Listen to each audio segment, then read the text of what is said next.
नमस्कार मित्रांनो, मी तुम्हाला ह्या व्हिडिओमध्ये सांगणार आहे की गुजरातमध्ये झालेल्या अहमदाबादमध्ये विमान क्रॅश हे कसं झालं आणि त्यात किती लोक मृत्यू झाले आणि त्यात किती प्रवासी होते आणि हे विमान कुठं चाललं होतं या व्हिडिओमध्ये मी तुम्हाला सांगणार आहे. माझं नाव आहे जयंत कर्नाळे. तुम्ही बघत आहात जयंत कर्नाळे चॅनल. मी तुम्हाला सांगणार आहे विमानमध्ये किती होते. विमानमध्ये 230 प्रवासी होते आणि 12 क्रू मेंबर होते. 230 प्रवासी होते आणि 12 क्रू मेंबर होते. टोटल होते 242 प्रवासी.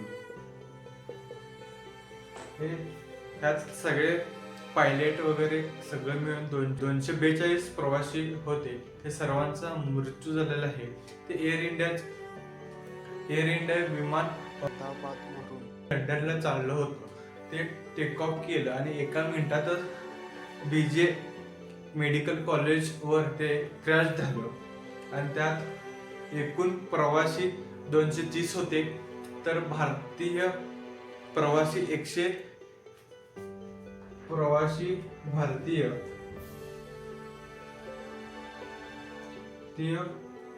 एकूण 69 होते. तर ब्रिटिश प्रवासी 53 होते. तर पोर्तुगीज 7 होते आणि कॅनेडियन ही एक व्यक्ती होती. हे सर्वांचा मृत्यू झाला या विमान अपघातामध्ये. गुजरातचे माजी मुख्यमंत्री विजय यांचाही या विमान अपघातामध्ये मृत्यू झाला. तेही विमान प्रवास करत होते. आणि महाराष्ट्रामधले पंढरपूर मधले 2 प्रवासी यांचाही या विमान अपघातामध्ये समावेश आहे. ते लंडनला चालले होते त्यांच्या मुलांकडे. हे त्या दरम्यान त्यांचाही मृत्यू झालेला आहे. आणि हे त्या बिल्डिंग मध्ये विमान क्रॅश झाले. त्या बिल्डिंग मध्ये डॉक्टर लोकांचं वसतिगृह होतं. त्या वसतिगृहावर ही विमान कोसळलेलं आहे.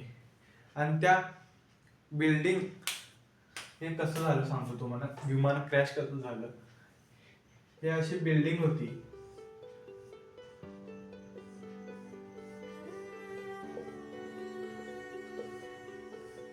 आणि हे विमान इकडून खाली आलं.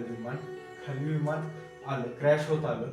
आणि हे विमान डायरेक्ट ह्या पार्टवर, ह्या बिल्डिंगवर क्रॅश झालं. हे विमान ह्या बिल्डिंगवर क्रॅश झालं आणि ते क्रॅश झाल्यावर हे विमानाचा स्फोट झाला. त्या विमानाचा इथं सर्व मोठा स्फोट झाला. त्यामुळे त्या स्फोटमध्ये सर्व विमान प्रवासी यांचा हा मृत्यू झाला आणि त्यांच्या सरकारी दवाखान्यामध्ये त्यांचा उपचार चालू आहे. 1:30च्या दरम्यान झालेला आहे. 1:30 दुपारी झालेलं आहे. हे 1:23 टेक ऑफ झालं आणि एकाही मिनिटात हे विमान क्रॅश झालं. एका बिल्डिंगवर, मेडिकल कॉलेजवर हे झालं. आणि त्या विमानामधले एकही प्रवासी वाचले आहे. सगळ्यांचा मृत्यू झालेला आहे. असंही सांगितलं जात आहे की ह्या बिल्डिंगमध्ये, डॉक्टरांच्या वसतिगृहामध्ये 50 ते 60 डॉक्टर होते. ह्यांचाही या बिल्डिंगमध्ये समावेश आहे. आणि कॉलेजच्या मेट्समध्येही काही विमानचं पार्टही इथं कोसळलेलं आहे. हे तुम्हाला सांगतो हे किती काय कसं झालं.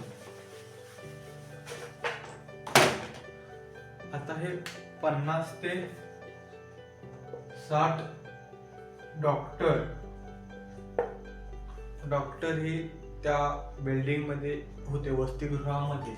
आणि असं पण सांगितलं जात आहे की कॉलेजचे विद्यार्थी होते मेसमध्ये, यांचाही काही मृत्यू झालेला आहे असं सांगितलं आहे.